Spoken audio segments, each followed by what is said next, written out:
모르는 번호인데. 여보세요? 누구세요? 오늘 이야기 시작하기 전에요. 언니 오빠들 화면 오른쪽 아래 빨간 구독 버튼으로 그리고 좋아요도 살짝 한 번씩 눌러줘요. 오늘 이야기 시작하기 전에요. 언니 오빠들 화면 오른쪽 아래 빨간 구독 버튼으로 그리고 좋아요도 살짝 한 번씩 눌러줘요. 좀 더 좋은 영상을 만들기 위해서 부탁드립니다. 저에게 큰 힘이 됩니다. 한 번씩 눌러주세요. 그럼 오늘 이야기 시작합니다. 제 이름은 강미정입니다. 54살입니다. 저는 혼자 삽니다. 혼자가 된 시간은 어느새 제 나이만큼 길어졌습니다. 사람들은 저를 보면 항상 이렇게 말했습니다. 강하시네요. 현실적이시네요. 감정에 휘둘리지 않으시네요. 저도 그렇게 믿고 싶었습니다. 흔들리지 않는 사람이라고요. 그래야 살기가 편하니까요. 저는 하루를 정해진 순서대로 살아갑니다. 아침에 일어나 창문을 열고 물 끓이고 밥 먹고 일하고 퇴근하고 집에 들어오면 불을 켜고 가방을 내려놓고 옷을 정리하고 핸드폰을 충전기에 꽂습니다. 그렇게 살면 마음도 흐트러지지 않는 것 같았습니다. 사람은요, 순서가 무너지면 감정도 무너집니다. 그래서 저는 순서를 지키며 살았습니다. 아무 일도 없었던 사람처럼, 아무 마음도 없었던 사람처럼. 하지만 저는 정말 아무 마음이 없었을까요? 아닙니다. 저는 늘 마음이 많았습니다. 다만 아무도 모르도록 숨기고 살았을 뿐입니다. 그리고 저는 전화를 좋아하지 않습니다. 통화라는 건 감정이 들키는 일이거든요. 목소리는 숨길 수가 없습니다. 그래서 저는 필요한 전화만 합니다. 그 외엔 늘 끊어버립니다. 모르는 번호는 더더욱요. 오늘도 그랬습니다. 퇴근 후 집으로 돌아와 저녁을 간단히 먹고 조용히 TV를 틀어놓고 불을 조금 어둡게 낮추고 제 하루를 정리하려던 순간 휴대폰이 울렸습니다. 화면에 뜬 건 익숙하지 않은 번호였습니다. 모르는 번호. 저는 원래 그런 전화는 받지 않습니다. 그냥 끊습니다. 그리고 잊어버립니다. 그게 제 방식이었습니다.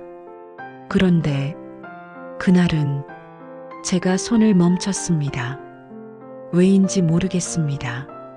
손끝이 굳었습니다. 심장이 한번 크게 뛰었습니다. 그리고 저는 받아버렸습니다. 여보세요.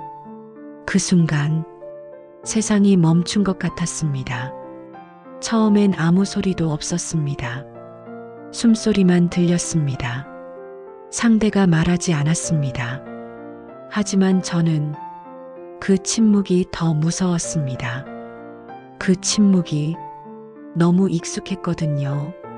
잠깐 후 낮고 조용한 목소리가 들렸습니다. 미정 씨, 그 한마디에 제 숨이 멈췄습니다. 제 이름을 그 톤으로 부르는 사람은 세상에 많지 않습니다. 아니요, 정확히 말하면 딱 한 명이었습니다. 저는 말이 나오지 않았습니다. 손바닥에 땀이 찼습니다. 휴대폰이 미끄러질 것 같았습니다. 상대는 잠시 망설이다 다시 말했습니다. 제가 전화하면 안 되는 거 아는데. 그 순간 저는 확신했습니다. 이 목소리는 제가 잊었다고 믿었던 사람의 목소리였습니다. 오래전에 끊어냈어야 했고 끝내지 못했던 사람. 제가 가장 조용한 방식으로 마음에 묻어두었던 사람. 저는 침을 삼켰습니다. 누구세요? 제가 왜 그런 말을 했는지 저도 모릅니다. 기억하니까요. 알고 있으니까요. 그런데도 모르는 척해야 했습니다. 그게 제가 살던 방식이었으니까요. 상대는 짧게 웃었습니다. 아픈 웃음이었습니다. 그래요. 그렇게 말하실 줄 알았어요. 그 목소리에 제가 더 무너졌습니다. 저는 그 사람을 미워하려고 했습니다. 그런데 미워지지 않았습니다. 미움은요, 힘이 남아있는 사람이 하는 감정입니다. 저는 너무 오래 참고 살아서 미워할 힘조차 없었습니다. 대신 제가 느낀 건 흔들림이었습니다. 그 사람이 말했습니다. 그냥 한 번만요. 목소리만 들으려고 했어요. 그 말이 너무 잔인했습니다. 목소리만. 그게 가능한가요? 목소리를 들으면 기억이 살아납니다. 기억이 살아나면 감정이 따라옵니다. 감정이 따라오면 삶이 흔들립니다. 저는 차갑게 말하려고 했습니다. 전 바쁩니다. 하지만 제 목소리는 차갑지 않았습니다. 제가 스스로 놀랄 만큼 조용히 떨렸습니다. 상대가 물었습니다. 잘 지내셨어요? 그 질문 하나에 제 가슴이 아팠습니다. 잘 지낸다는 말은 거짓말이었고 못 지냈다는 말은 너무 초라해지니까요. 그래서 저는 말했습니다. 그냥 살죠. 그 말이 끝나자 상대가 아주 작게 말했습니다. 죄송합니다. 그 한마디에 저는 끊어야 했습니다. 그런데 끊지 못했습니다. 저는 휴대폰을 귀에 댄 채 그 자리에 굳어 있었습니다. 상대가 말했습니다. 미정 씨, 저 오늘도 비가 오길래요. 비, 그 단어를 듣는 순간 제 눈앞이 흐려졌습니다. 그 사람은 비 오는 날이면 항상 저를 챙기던 사람이었습니다. 우산을 씌워주고 집 앞까지 바래다주고 조심히 가라는 말만 남기고 돌아가던 사람. 그때의 저는 그 마음을 받지 않았습니다. 받으면 제가 무너질 것 같았거든요. 그리고 지금 그 사람은 다시 비를 핑계로 제 마음을 흔들고 있었습니다. 저는 속으로 생각했습니다. 이건 하면 안 돼. 이건 내 삶에 들어오면 안 돼. 그런데요, 이미 들어와 있었습니다. 목소리가 들어왔고, 기억이 들어왔고, 그리움이 들어왔습니다. 상대는 계속 말했습니다. 전 그때 왜 그랬는지 지금도 후회합니다. 후회. 그 단어가 제 마음을 찢었습니다. 저도 후회했거든요. 아니요. 저는 후회라는 말을 입 밖으로 꺼내지도 못했습니다. 그저 살아야 했고, 버텨야 했고, 잊은 척해야 했으니까요. 그 사람은 조용히 숨을 고른 후 이렇게 말했습니다. 미정 씨는 저를 잊으셨죠? 그 순간 제가 처음으로 목소리를 높였습니다. 잊었으면 전화를 받았겠어요? 말이 튀어나와 버렸습니다. 제가 가장 싫어하는 방식으로 감정이 드러나 버렸습니다. 전화기 너머로 잠깐의 침묵이 흘렀습니다. 그리고 그 사람의 숨이 무너지는 소리가 들렸습니다. 미안합니다. 그 말에 제가 더 무너졌습니다. 저는 울음을 참았습니다. 입술을 깨물었습니다. 그리고 숨을 내쉬며 말했습니다. 왜 이제야 전화해요? 말을 하는 순간 눈물이 났습니다. 제가 이런 말을 할 사람이 아니었는데요. 그런데 그날은 내가 아니었습니다. 그 사람은 떨리는 목소리로 말했습니다. 저도 이제야 용기가 났어요. 용기. 그 사람의 용기는 제가 견뎌온 시간을 한 번에 흔들었습니다. 저는 그때 정말 끊어야 했습니다. 그런데 저는 끝내 끊지 못했습니다. 통화 시간은 계속 늘어났습니다. 아무 말도 못하면서 그냥 숨소리만 들었습니다. 상대의 숨소리, 그 숨소리가 제가 그리워했던 것처럼 느껴져서 저는 수치스러웠습니다. 54살이 된 내가 이런 감정에 흔들리는 게요. 그런데도요, 그 순간만큼은 살아있는 기분이었습니다. 저는 울면서 속삭이듯 말했습니다. 나 요즘 혼자인 게 편해졌다고 생각했는데 그 사람은 대답했습니다. 편해진 게 아니라 익숙해진 거예요. 그 한마디에 저는 완전히 무너졌습니다. 통화를 끊고 나서 저는 한참 동안 휴대폰을 내려놓지 못했습니다. 손이 떨렸고 심장이 빨랐고 가슴이 답답했습니다. 그 사람은 더 말하지 않았습니다. 단 한 가지만 말했습니다. 마지막으로 얼굴 보고 싶습니다. 그 말에 저는 대답하지 못했습니다. 보고 싶었습니다. 하지만 보고 싶지 않았습니다. 보고 싶다는 건 제 안에 문이 열리는 일이고 문이 열리면 또 무너질 테니까요.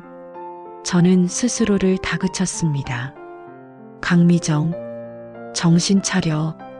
이제 와서 흔들리면 안 돼. 이건 감정의 실수야. 저는 갑자기 제 방이 좁아 보였습니다. 제가 그동안 쌓아온 고요한 세계가 갑자기 흔들리는 느낌이었습니다. 그 고요는 제가 만든 평화가 아니라 제가 만들어낸 감옥이었을지도 모릅니다. 하지만 감옥이어도 안전했거든요. 저는 거울 앞에 섰습니다. 눈이 붉었습니다. 피곤해 보였습니다. 저는 제 얼굴을 보며 이상한 생각을 했습니다. 내가 지금 뭐 하는 거지? 이 감정이 사랑인가요? 아니면 외로움인가요? 아니면 그냥 내가 너무 오래 참고 살았던 세월이 한 번에 터진 건가요? 저는 무서웠습니다. 이 감정이 계속되면 내 삶이 흔들릴까봐. 아니요. 더 무서운 건 내 삶이 흔들리는 게 아니라 내가 나를 잃을까봐였습니다. 저는 다시 휴대폰을 들었습니다. 부재중 전화가 와 있지 않았습니다. 그런데도 저는 화면을 계속 봤습니다. 그리고 제가 제일 두려워하던 행동을 했습니다. 그 번호를 저장해버렸습니다. 이름은 쓰지 않았습니다. 그럴 자격이 없는 것 같아서요. 대신 이렇게 저장했습니다. 통화. 딱 한 단어. 그 단어 하나가 제 죄책감이었습니다. 그날 밤 저는 잠을 못 잤습니다. 눈을 감으면 목소리가 들렸고 그 목소리 뒤로 내가 숨겨왔던 시간이 들렸습니다. 아침이 되자 창문에 햇빛이 들어왔습니다. 저는 커피를 마시며 생각했습니다. 나는 왜 끊지 못했을까? 그 사람 때문일까? 아니면 내 마음 때문일까? 그리고 저는 결론을 내렸습니다. 이 통화는 누군가를 선택하는 통화가 아니라 내 마음을 확인하는 통화였다는 걸요. 저는 그동안 너무 많은 감정을 혼자 삼키며 살았습니다. 금기라는 이름으로 내 마음을 묶어두고 아무 일 없던 사람처럼 살았습니다. 하지만 마음은요, 묶어둔다고 없어지지 않습니다. 조용히 쌓이다가 어느 날 목소리 하나에 무너집니다. 저는 휴대폰을 들었습니다. 그리고 메시지를 보냈습니다. 어제 제가 끊지 못한 건 당신 때문이 아니라 제 마음 때문이었습니다. 그리고 한 줄을 더 보냈습니다. 그러니 천천히 하겠습니다. 그게 제가 지킬 수 있는 최선의 선이었습니다. 선을 넘지 않으면서도 내 마음을 버리지 않는 한, 그리고 이 이야기를 듣고 계신 시청자 여러분, 혹시 여러분도 그런 적 있으십니까? 끊어야 하는 걸 알면서도 끝내 끊지 못한 감정, 받으면 안 되는 걸 알면서도 받아버린 마음, 그게 사랑인지 외로움인지 후회인지 여러분은 어떻게 구분하시겠습니까? 저는 아직도 정답을 모르겠습니다. 하지만 한 가지는 분명합니다. 후회는 그때 말할 거리 아니라 지금도 참는 중이라는 형태로 우리 마음에 남아있다는 것. 그러니 오늘은 자기 마음을 너무 늦게까지 외면하지 마시길 바랍니다. 이 이야기가 지금 누군가의 마음에 조금이라도 닿기를 바랍니다.